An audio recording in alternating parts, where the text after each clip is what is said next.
The best of the morning to you. This is Monday with Friday, wishing for you a great week ahead. There are many lessons everyone can learn from the loss Herschel Walker suffered in the Senate race in Georgia last week, running against Raphael Warnock. Lesson 1. Don't accept gifts from crooked people. It doesn't matter that Trump's political hillbilly pick in Ohio defeated the intelligent, truthful, and far more worthy Tim Ryan, but we should never forget that everything Trump touches dies, and everyone Trump uses loses. Think Rudy Giuliani. The moment crooked Trump gifted Walker that candidacy, Walker began to lose. Don't accept gifts from crooked people. Lesson 2. Don't keep quiet when you see improprieties, dishonesty, or nonsense infiltrating your organization. The fealty party, otherwise known as the Republican Party, failed to stand up to Trump and say no, hell no, to Walker and other undesirables for candidates.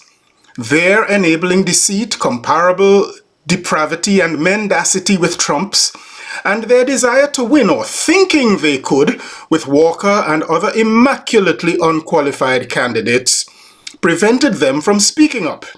Had Walker won, had Carrie Lake won, had Doug Mastriano won, had the Senate been won, had Kevin McCarthy gained the 40 members he crowed months ago that they would get in the House, you think the Republicans who are ditching Trump today would do so? Incredibly, most of them still cling to Trump. Lesson 3. Know your limits, limitations, abilities, capacities, and respect them like an 18-wheeler coming at you on your side of the road. When Trump approached Walker, the latter should have lived up to his name and walked, laughing. He should have distinguished footballer prowess, something from decades ago anyway, no longer present, from everything else about himself that don't match up to that footballer prowess, except of course his sexual prowess. Walker has no fidelity prowess, no linguistic prowess, no oratory prowess, no intellectual prowess, no procedural prowess, no constitutional prowess, no political prowess, and certainly no servant prowess except himself. He is exactly the kind of candidate with which Trump and the Republican Party are happy so long as they win. But even that dangerous folly has its limits, and in November and December 2022, they began to reach it. Lesson 4. If you listen to nobody else, listen to your family. They might not be happy with you, but if they still love you, listen to them. You'll need to know the difference between their displeasure with you and their abiding love for you. As estranged as he evidently is from some family members, it's reported that Walker's family, who know his limits and his weaknesses, begged him to save himself from the pain of this run. He didn't listen, and now he has hurt both himself and his family. Lesson 5. When people among whom you belong or think you used to belong but still do belong are still being oppressed by powerful white racists, don't allow yourself to be used by a powerful white racist who wants to protect and enlarge that racist system to further embarrass and oppress the already oppressed. This needs no explanation. Lesson 6. Don't believe you really can do anything or be anything. We say that all the time, but it's not true. Walker believed he could actually win that Senate seat. Yes, I know he nearly did win twice. Yes, I know Lou Gohmert, Marjorie Taylor Greene, Jim Jordan, and several other dummies and extremists are in Congress. But they possess two things Walker did not. One, they could still string enough coherent sentences together to tell their vicious lies and fool people. And two, they are beneficiaries of white privilege. Lesson 7. Image is everything. Walker lacked image. He didn't sound good. The multiple unsavory reports about extramarital children and demanded abortions didn't help him to look good. especially since he joined the bandwagon of abortion bans for any reason, while he demanded some for himself. The worst part about Image is that Walker was used cynically by a man who hates black people and apparently hates Jews also to represent black people. And black voters vehemently disagreed with Walker as that image of themselves.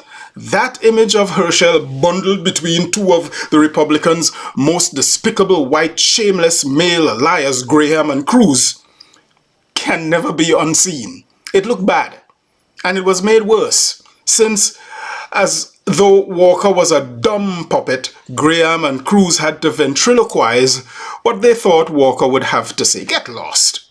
Lesson 8. Let me phrase it in a Trinidadian adage. Go Paul's luck ain't see Paul's luck.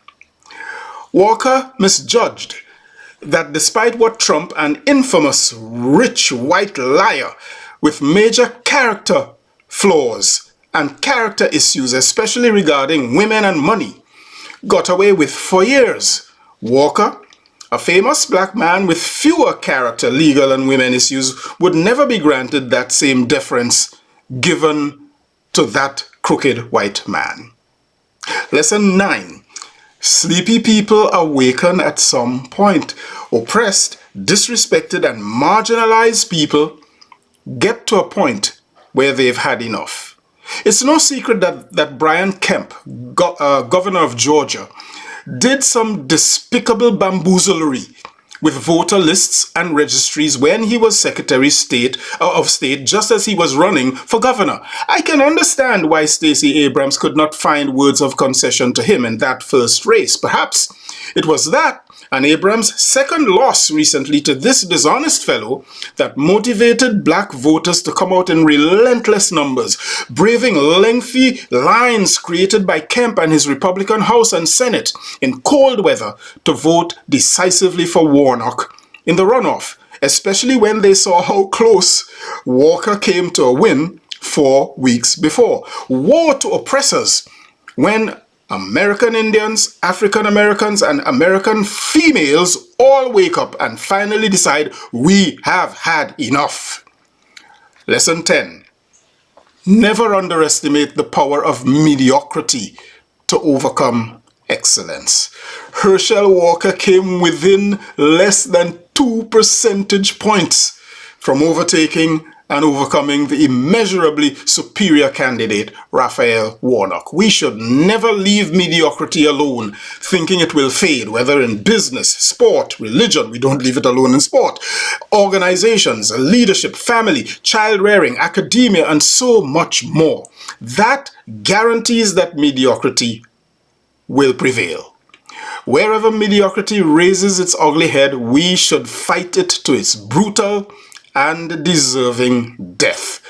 There you have it, 10 lessons to live by, all under the auspices of Raphael Warnock and more than he, our friend, Mr. Walker. Adopt these lessons, live them courageously. I am Michael Friday and your week just got better. I'll see you again next week. Happy Monday, all the way to Friday.